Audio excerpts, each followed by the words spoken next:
Buonasera e benvenuti a questa nuova edizione del TG di Prealpina.it. Iniziamo con la cronaca. A Busto Arsizio questo pomeriggio un brutto incidente ha coinvolto un'autoscala dei Vigili del Fuoco. L'incidente è avvenuto su viale Cadorna pochi minuti dopo le 15:30 tra un mezzo di soccorso degli operatori della caserma Sempione e una Volkswagen Polo su cui viaggiava una coppia di anziani, lui di 81 e lei di 72 anni, entrambi rimasti feriti. L'impatto è subito sembrato molto grave anche perché i vigili del fuoco stavano correndo a sirene spiegate per un servizio di soccorso.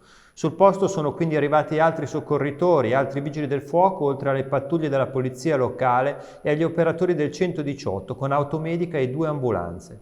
Chiusa la viabilità tra Viale Cadorna e Viale Lombardia, i 2 anziani sono stati portati in ospedale dove sono sottoposti alle cure del caso. Spostiamoci a Saronno. È stato individuato dalla polizia locale e denunciato per danneggiamenti il giovane che un paio di settimane fa, durante la notte, aveva lanciato il suo scooter contro la porta a vetri del municipio. Dalle immagini del sistema di videosorveglianza era stato possibile accertare che non si era affatto trattato di un incidente, ma di un deliberato atto vandalico. Nel giro di pochi giorni, grazie alle immagini registrate dalle telecamere e a una serie di attente indagini svolte dalla polizia urbana, il vandalo è stato quindi identificato. Il 31enne di nazionalità italiana e residente in città pare abbia voluto in questo modo vendicarsi per non aver ricevuto risposte positive ad alcune sue richieste che aveva avanzato ai servizi sociali. E ora a Roma, ma per un tema che appassiona tutti gli italiani. Chi sarà il prossimo Presidente della Repubblica? Il sondaggio condotto sulla pagina Instagram di Prealpina ha portato ai nomi più diversi, ma anche ad alcune sorprese. In tanti infatti, oltre alla conferma di Sergio Mattarella e alla nomina di Mario Draghi, hanno avanzato le candidature di Marta Cartabia e Liliana Segre, ma pure di Piero Angela. Insomma, le speranze dei lettori di Prealpina sono piuttosto variegate. Oggi sui canali social del nostro giornale è stata pubblicata una diretta dedicata alle elezioni con il direttore Daniele Bellasio, Silvestro Pascarella e Anna Chiara Giordano. Ci sono stati diversi ospiti in collegamento, tutti gli approfondimenti sul giornale in edicola domani.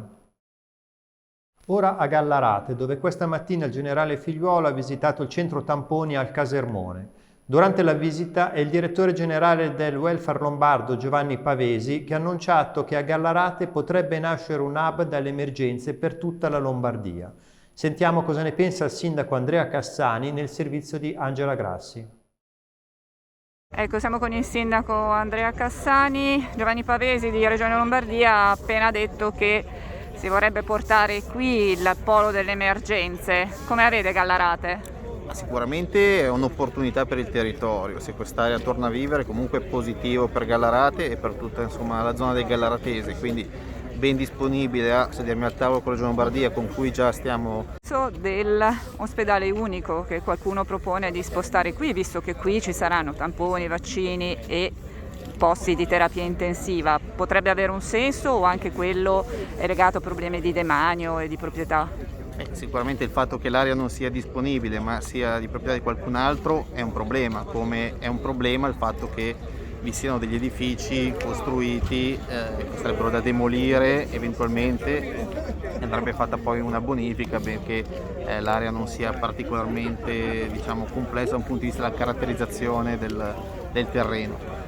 Quindi io temo che sia difficile da un punto di vista economico e anche di velocità di arrivare ad un nuovo ospedale. E ora per restare in tema ecco i dati Covid registrati nella giornata di oggi. Sono 87 decessi per Covid in Lombardia che portano il totale delle vittime a 36.614 dall'inizio della pandemia. Continuano a diminuire i ricoverati nelle terapie intensive che sono 265, 2 in meno rispetto a ieri, mentre aumentano di 20 negli altri reparti dove oggi sono 3.416. A fronte di 70.842 tamponi effettuati, sono 8.844 i nuovi positivi, più 12,4%. Sul fronte delle province, Milano fa registrare 3.087 nuovi casi, di cui 1.326 in città. Varese è seconda con 998.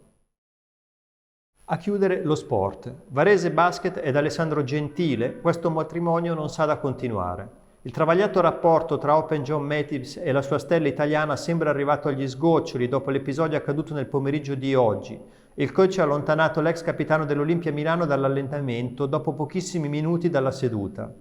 La scintilla sarebbe scoccata per un errore banale in un esercizio di riscaldamento, ma dietro questa situazione c'è evidentemente un malessere più profondo.